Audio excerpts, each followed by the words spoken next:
यह कहानी एक कोरियन महिला की है जिसे मेट्रो प्लेटफॉर्म पर एक जूती मिलती है जो रेड पिंक कलर की होती है, जो देखने में काफ़ी खूबसूरत और अट्रैक्टिव होती है। वो जूती को पाकर बहुत खुश होती है, लेकिन वो इस बात से बेखबर होती है कि ईर्ष्या, मौत और लालच आप जहाँ कहीं भी जाते हैं ये आपका पीछा करती हैं। HDK मूवीज वर्ल्ड में आप सभी का स्वागत है। We are presenting the red shoes.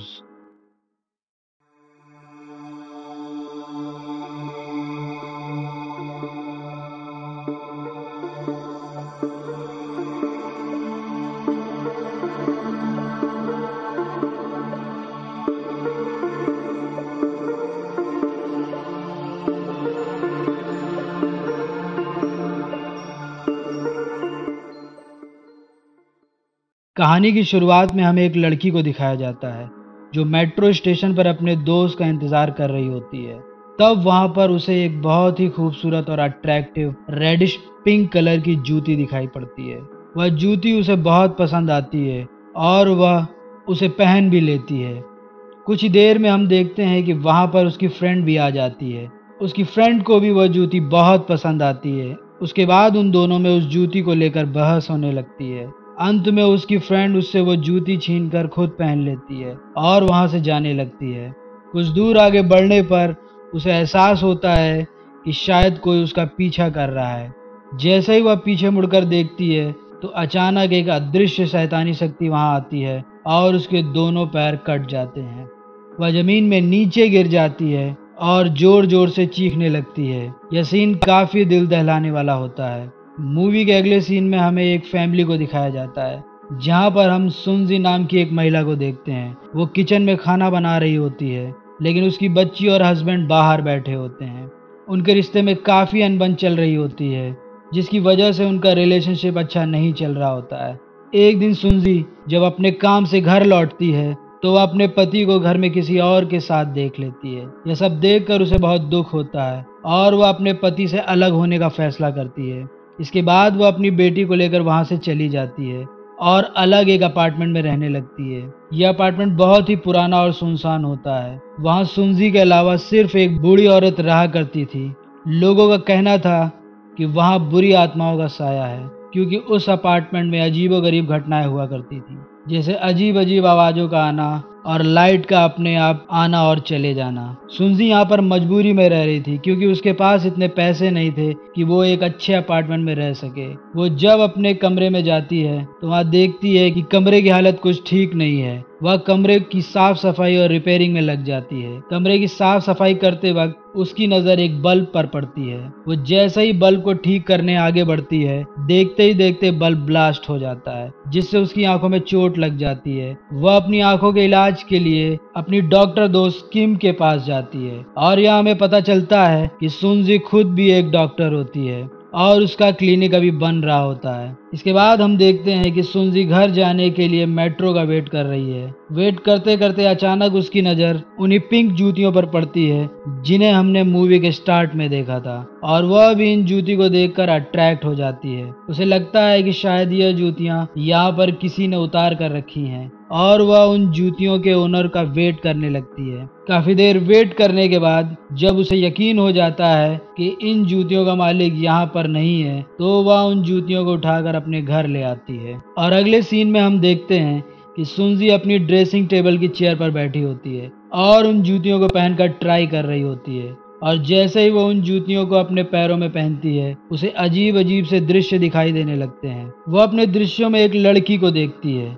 जो इन जूतियों को पहनकर डांस कर रही होती है, और हम देखते हैं कि यह वही लड़की होती है जिसका सीन हमें मूवी के स्टार्ट में दिखाया गया था। और इसी के साथ वह दृश्यों में एक और लड़की को देखती है जो छुपकर उस डांस करती हुई लड़की को गुस्से और ईर्ष्या के भाव से देख रही होती है। सुनजी ये सब देखकर कुछ समझ नहीं पा रही थी। उसे लग रहा था कि शायद वो इतनी थक गई है, इस वजह से इस तरीके के दृश्य उसे दिखाई दे रहे हैं, इसलिए वह इन दृश्यों पर बहुत ज्यादा ध्यान नहीं देती है। कुछ ही देर देर में उसकी बेटी भी वहां आ जाती है और वह भी इन जूतियों को देखकर बहुत ज्यादा खुश होती है। वह अपनी माँ से उन जूतियों को पहनने की जिद करने लगती है, लेकिन सुनजी अपनी बेटी को धक्का देते हुए उन जूतियों को पहनने से मना कर देती है। इसके बाद मूवी में हमें आगे दिखाया जाता है कि सुनजी अपनी बेटी को स्कूल छोड़ने जाती है और स्कूल छोड़ने के बाद वह उस जगह जाती है जहाँ पर उसके क्लिनिक का कंस्ट्रक्शन चल रहा होता है। वहाँ हम एक जो नाम के लड़के को देखते हैं जो वहाँ का सारा कंस्ट्रक्शन का काम देख रहा होता है। सुनजी उसके काम से बहुत खुश होती है और उसे रात के खाने के लिए इनवाइट करती है। दूसरी तरफ हम देखते हैं कि सुनजी के घर पर ना होने पर उसकी बेटी उन जूतियों को पहनकर ट्राई करने लगती है।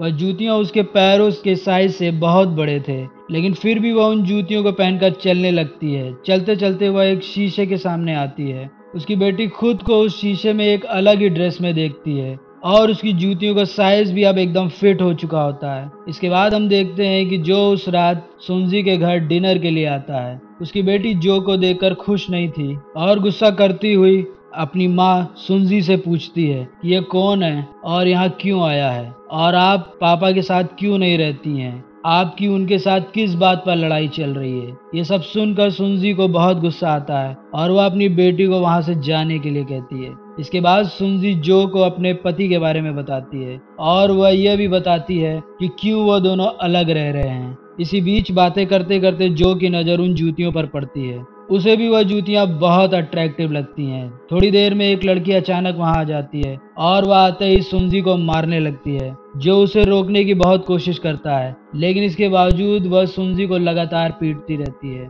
बहुत कोशिशों के बाद जो उस लड़की को दरवाजे से बाहर निकाल देता है। खुद की ऐसी हालत देखकर सुनजी को बहुत दुख होता है और वह रोने लगती है। इसके बाद मूवी में हम आगे देखते हैं कि सुनजी को अब और अलग अलग तरह के दृश्य दिखाई देने लगते हैं, जिसमें कभी वो अपने इन दृश्यों में एक शादीशुदा जोड़े को देखती है और कभी वह देखती है कि उसकी बेटी अपार्टमेंट की छत से कूदने जा रही है और जैसे ही वह उसे बचाने की कोशिश करती है, वैसे ही उसकी बेटी के पैर कट कर उसके हाथों में रह जाते हैं। अब सुनजी इन दृश्यों को देखकर और ज्यादा परेशान होने लगती है और उसे लगने लगता है कि हो ना हो इन दृश्यों का कहीं ना कहीं कनेक्शन इन जूतियों के साथ ही है। अगले दिन सुनजी जो से मिलने आती है। इसके बाद वो दोनों बाहर कहीं घूमने जाते हैं। अब सुनजी को जो का साथ पसंद आने लगा था। वह खुद को उसके साथ बहुत ही खुश और महफूज फील करने लगती है। साथ घूमने फिरने के बाद जो सुनजी को उसके घर पर ड्रॉप कर देता है। जैसे ही वह अपने घर के अंदर आती है, वैसे ही उसकी बेटी फिर से उन जूतियों को पहनने की जिद करने लगती है। इस बार वो और ज्यादा गुस्से में होती है और अपनी माँ से उन जूतियों को ना देने पर उसके हाथ से छीन कर भागने लगती है। सुनजी उन जूतियों को वापस लेने की बहुत कोशिश करती है, लेकिन उसकी बेटी उन जूतियों को छीन कर कमरे में भाग जाती है। इसी हाथापाई के बीच में सुनजी की वही डॉक्टर फ्रेंड किम वहां आ जाती है। जैसे ही उसकी नजर उन जूतियों पर पड़ती है, तो वो भी उन जूतियों को देखकर अट्रैक्ट हो जाती है और वह सुनजी से उन जूतियों को उसे दे देने को कहती है, लेकिन सुनजी उसे उन जूतियों को देने के लिए साफ मना कर देती है। वह मौका पाकर सुनजी की बेटी से वह जूती छीन कर वहां से भाग जाती है। वह फोन पर बातें करते करते आगे बढ़ ही रही होती है कि अचानक उसे रास्ते में एक बहुत खूबसूरत ड्रेस दिखाई देती है। वो इस ड्रेस को देखने के लिए वहां रुक जाती है। तभी उसे वहां किसी और के होने का एहसास होता है। वह मुड़कर इधर उधर देखती है, लेकिन उसे वहां कोई नहीं दिखाई देता है। ये सब उन जूतियों की वजह से हो रहा था।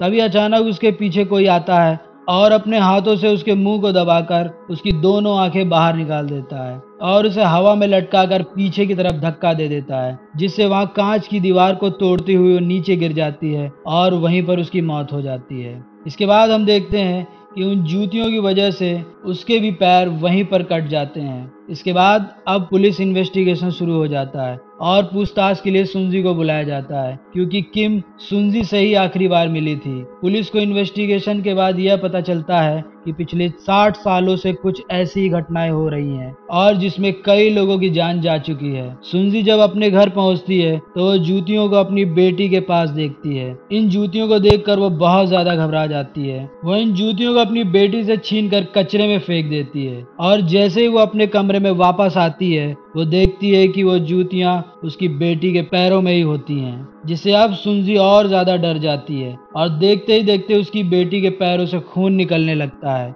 जब तक वह कुछ समझ पाती, इतनी ही देर में उसकी बेटी पूरी खून से लथपथ हो जाती है। इसके बाद हम देखते हैं कि जैसे ही सुनजी की आंखें खुलती हैं, वो खुद को और अपनी बेटी को एक हॉस्पिटल के अंदर पाती है और वह जूतियां उसके हाथ में ही होती हैं। वह उन्हें देखकर जोर जोर से चिल्लाने लगती है, जो भी वहां पर उनके साथ हॉस्पिटल में होता है। इसके बाद हम देखते हैं कि जो सुनजी को टेरिस पर ले जाता है, वहां पर उसे 60 साल पुरानी एक फोटो दिखाता है, जिसमें एक लड़की उन्हीं पिंक जूतियों को हाथ में लिए हुए खड़ी होती है। उस फोटो को देखकर सुनजी के मन में उन जूतियों के बारे में और ज्यादा जानने की इच्छा होने लगती है और तब जाकर उसे उस बूढ़ी महिला का ख्याल आता है, जो उसके साथ उस अपार्टमेंट में रह रही थी। अचानक सुनजी को याद आता है कि एक बार जब उस बूढ़ी औरत ने उन पिंक जूतियों को देखा था, तो उसे बताया था कि ये जूतियां बहुत खतरनाक है, तुम्हें इसे जल्द से जल्द इसे अपने पास से दूर फेंक देना चाहिए। लेकिन उस समय सुनजी ने उस बूढ़ी औरत की बात को नजरअंदाज कर दिया था। उसके मन में यह भी ख्याल आता है कि इतना सब कुछ हो जाने के बाद भी क्या वो उसकी मदद करेगी। सुनजी जब उस बूढ़ी औरत से मिलने उसके घर जाती है, तो मिलकर उससे उन पिंक जूतियों के बारे में पूछती है। तब वो बूढ़ी औरत डर के मारे उसे कुछ भी बताने से मना कर देती है। इसके बाद सुनजी उससे रिक्वेस्ट करने लगती है। काफी जद्दोजहद के बाद वह बूढ़ी औरत उसे सब कुछ बताने के लिए तैयार हो जाती है। वो उससे कहती है कि जब वह यंग थी, तब वह एक लड़की के घर में काम किया करती थी, जो पेशे से एक डांसर थी, जिसका नाम ओकी था। ओकी की एक दोस्त भी थी, जिसका नाम काइको था। वह दोनों अच्छे दोस्त थे, लेकिन इसके बावजूद भी ओकी काइको से जलती थी। काइको भी पेशे से एक डांसर होती है और लोगों को उसका डांस बहुत पसंद आता था, और यही वजह थी कि ओकी काइको से जलती थी। एक बार ऐसा होता है कि ओकी जिस लड़के को पसंद करती है, वो लड़का काइको को यही पिंक जूती गिफ्ट करता है। यह देखकर ओकी को और ज्यादा जलन होने लगती है। अब ओकी उस लड़के को अपने जाल में फंसाने की कोशिश करने लगती है, लेकिन जब ये दोनों एक दूसरे के करीब आ रहे होते हैं, तो काइको उनको देख लेती है और गुस्से से वहां जाने लगती है। अब लड़का काइको को मनाने लगता है और ये सब देखकर ओकी और भी ज्यादा जलने लगती है और गुस्से में आकर काइको को जान से मार देती है और उसकी डेड बॉडी को जंगल में दफनाने लगती है। दफनाने से पहले वह उसकी दोनों टांगे काट देती है और जूतियों को अपने हाथ में लेकर जोर जोर से हंसने लगती है। वहीं पर वह बूढ़ी औरत भी होती है। वो छुप कर सब कुछ देख लेती है। आगे वह बताती है कि ओकी और वह लड़का शादी करने की कोशिश भी करते हैं, लेकिन काइको की आत्मा ने उन दोनों को जान से मार दिया। इसके बाद वो बूढ़ी औरत सुनजी को चेतावनी भी देती है कि जो भी इन जूतियों को पहनने की कोशिश करेगा, काइको की आत्मा इसी तरह उसे मार देगी।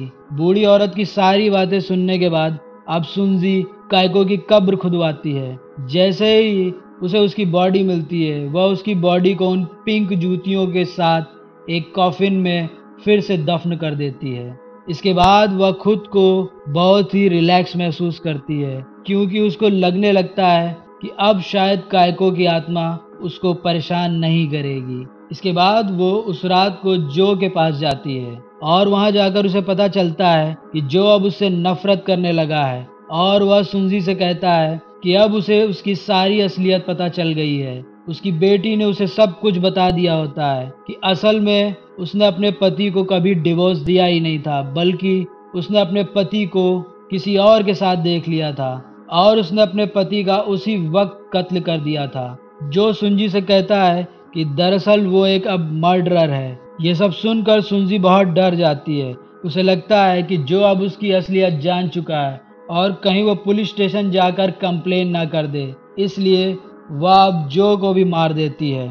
इसके बाद वो अपनी बेटी का भी पीछा करने लगती है और उसे भी मारने की कोशिश करती है। उसकी बेटी सुनजी से बचकर रेलवे स्टेशन की तरफ भागने लगती है। थोड़ी देर में सुनजी भी वहां पहुंच जाती है और जैसे ही वो अपनी बेटी को मारने ही वाली होती है, तभी उसे महसूस होता है कि वह अपनी बच्ची को ही मारने जा रही है और वह किसी तरह से अपने आप को कंट्रोल कर लेती है। और इसी तरह यहाँ पर एक और रहस्य से पर्दा उठता है। दरअसल जब शुरुआत में सुनजी ने इन जूतियों को पहना था, उसी वक्त काइको की आत्मा ने सुनजी को अपने वश में कर लिया था। तभी काइको की आत्मा उसके शरीर से बाहर निकल आती है और उसे बताती है कि असल में तुम कोई और नहीं बल्कि ओकी का पुनर्जन्म हो। पिछले जन्म में तुमने ही हम सबको मारा था। यही वजह होती है कि वह बूढ़ी औरत उसे बहुत ज्यादा डरा करती थी, क्योंकि वह जानती थी कि ओकी ने ही सबको मारा था और सुंजी इस जन्म में उसी का पुनर्जन्म थी। आगे हम देखते हैं कि सुंजी की बेटी के हाथों में फिर से वो पिंक जूतियां आ जाती हैं और यहाँ पर काइको की आत्मा सुंजी को जान से मार देती है। मूवी के एंड में हम देखते हैं कि अब सुंजी की बेटी के अंदर काइको की आत्मा रहने लगती है और वह पूरी तरह से काइको में बदल जाती है और इसी के साथ ये मूवी यहीं पर खत्म हो जाती है। दोस्तों, हमारी वीडियो को पूरा देखने के लिए धन्यवाद। आशा करते हैं कि आपको ये हमारी छोटी सी कोशिश पसंद आई होगी। हमें सपोर्ट करने के लिए हमारी वीडियो को लाइक, शेयर और सब्सक्राइब करें। साथ ही बेल आइकन को दबाना ना भूलें, जिससे हमारी अगली वीडियो का नोटिफिकेशन आपको मिलता रहे।